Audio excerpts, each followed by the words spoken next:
প্রিয় দর্শক বন্ধুরা, এই মুহূর্তের জন্য আপার প্রাইমারি থেকে গুরুত্বপূর্ণ খবর আপডেট, যেখানে হাইকোর্টের রোস্টার চেঞ্জ, প্যারা টিচার মামলা কোন কোন বেঞ্চে।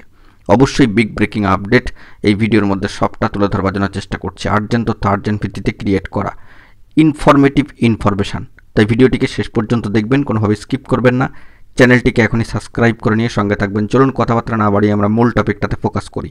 এই মুহূর্তে দাঁড়িয়ে মহামান্য কলকাতা হাইকোর্টের স্বাভাবিক নিয়ম মেনেই কিন্তু রোস্টার চেঞ্জ ডিটারমিনেশনে রদবদল, এবং প্যারা টিচার মামলা আপার প্রাইমারির ক্ষেত্রে অবশ্যই কিন্তু অত্যন্ত গুরুত্বপূর্ণ মামলা। কয়েকদিন আগে এর শুনানি দেখেছি, আবার প্যারা টিচারদের মামলা আপার প্রাইমারির ক্ষেত্রে দেখতে পাচ্ছি, মেনশনের ক্ষেত্রেও কিন্তু উদ্যোগ নেওয়া হচ্ছে। তো বিভিন্ন পরিসরকে মাথায় রেখে আরও একবার আপার প্রাইমারির ক্ষেত্রে প্যারা টিচার মামলা কোন কোন বেঞ্চে রয়েছে, তো সেই বিষয়টি একটু দেখে নেব। ইতিমধ্যে রোস্টার চেঞ্জের মতো বিষয়টি উঠে এসেছে, এ নিয়ে দুশ্চিন্তা করার কোনো বিষয় নেই, স্বাভাবিক নিয়ম মেনেই কিন্তু এটা হয়ে থাকে। তো অবশ্যই চলুন কোর্টের সাইটে গিয়ে আমরা আর্জেন্ট তথ্য সরাসরি দেখে নিই।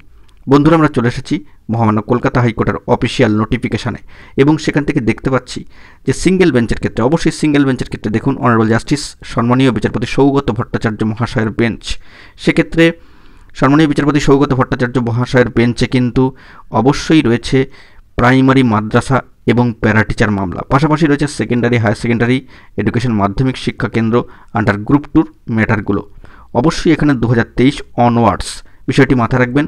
2023 বা তার পরবর্তী ক্ষেত্রে গুরুত্বপূর্ণ মামলাগুলি রয়েছে সিঙ্গেল বেঞ্চে অনারেবল জাস্টিস সম্মানীয় বিচারপতি সৌগত ভট্টাচার্য মহাশয়ের বেঞ্চে বা এজলাসে, এবং সেক্ষেত্রে কিন্তু প্যারা টিচার বন্ধুদের মামলাও রয়েছে।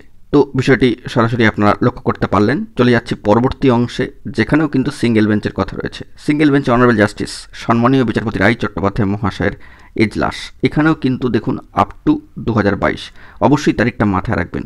এবং এক্ষেত্রেও কিন্তু লক্ষ্য করলে দেখতে পারবেন যে মাদ্রাসা সহ para teacher, secondary higher secondary, primary মাধ্যমিক শিক্ষা কেন্দ্র এডুকেশন আন্ডার গ্রুপ 2 ম্যাটারগুলো কিন্তু রয়েছে, অর্থাৎ 2022 সাল কিংবা তার আগ পর্যন্ত যে সমস্ত মামলা, তো সেই দিক থেকে লক্ষ্য করতে গেলে এই সমস্ত মামলাগুলি এবং সেখানে প্যারা টিচার বন্ধুদের মামলা কিন্তু রয়েছে অবশ্যই অনারেবল জাস্টিস রায় চট্টোপাধ্যায় মহাশয়ের এজলাসে সিঙ্গেল বেঞ্চে। তো অত্যন্ত গুরুত্বপূর্ণ হাইকোর্টের রোস্টারের রদবদল ঠিকই, তবে স্বাভাবিক নিয়ম মেনে এটি দুশ্চিন্তার কোনো জায়গা নেই। এবং সেই দিক থেকে আপার প্রাইমারির ক্ষেত্রে প্যারা টিচার বন্ধুদের মামলার গুরুত্বপূর্ণ বেঞ্চ ডিটারমিনেশন আপনারা লক্ষ্য করতে পারলেন। অনস্ক্রিনে রেখে যাবতীয় বিষয়টি কিন্তু আলোচনা করলাম। তো আরেকটি বিষয় জানিয়ে রাখা দরকার, ইতিমধ্যেই কিন্তু আপার প্রাইমারির ক্ষেত্রে একটি গুরুত্বপূর্ণ মামলা প্যারা টিচার 10% প্যারা টিচারদের সংরক্ষিত আসনের ক্ষেত্রে ইতিমধ্যেই শুনানি হয়েছে, পরবর্তী শুনানির দিনক্ষণ এসছে, জরুরি আপডেটও উঠে এসেছে। সে ভিডিও কিন্তু ইতিমধ্যেই প্রোভাইড করেছি আপনাদেরকে। অতি অবশ্যই প্রসঙ্গত উল্লেখ করা দরকার যে 2022 বা তার আগের মামলা সম্মানীয় বিচারপতি অনারেবল জাস্টিস রায় চট্টোপাধ্যায় মহাশয়ের এজলাস গ্রুপ 2 প্যারা টিচারদের মামলাও সেখানে রয়েছে, এবং অবশ্যই সেখানে কিন্তু দেওয়ামাল্য ঘোষ অত্যন্ত গুরুত্বপূর্ণ পিটিশনার 2022-এর মামলাও কিন্তু রয়েছে, বিষয়টি মাথায় রাখবেন। পরবর্তী ক্ষেত্রে 2023 সাল বা তার পরবর্তী মামলা কিন্তু সেখানে প্যারা টিচারদের মামলাও রয়েছে সিঙ্গেল বেঞ্চে অনারেবল জাস্টিস সম্মানীয় বিচারপতি সৌগত ভট্টাচার্য মহাশয়ের বেঞ্চে। তো সেটাও কিন্তু কয়েকদিন আগেই আমরা দেখেছি। তো অত্যন্ত গুরুত্বপূর্ণ কয়েকটা ইস্যু নিয়ে আলোচনা করলাম। ভিডিওটি ভালো লাগলে লাইক, কমেন্ট ও শেয়ার করে সকলকে দেখার সুযোগ করে দেবেন। চ্যানেলটিকে অতি অবশ্যই সাবস্ক্রাইব করে রাখবেন জরুরি আপডেটগুলি পাওয়ার জন্য। ধন্যবাদ।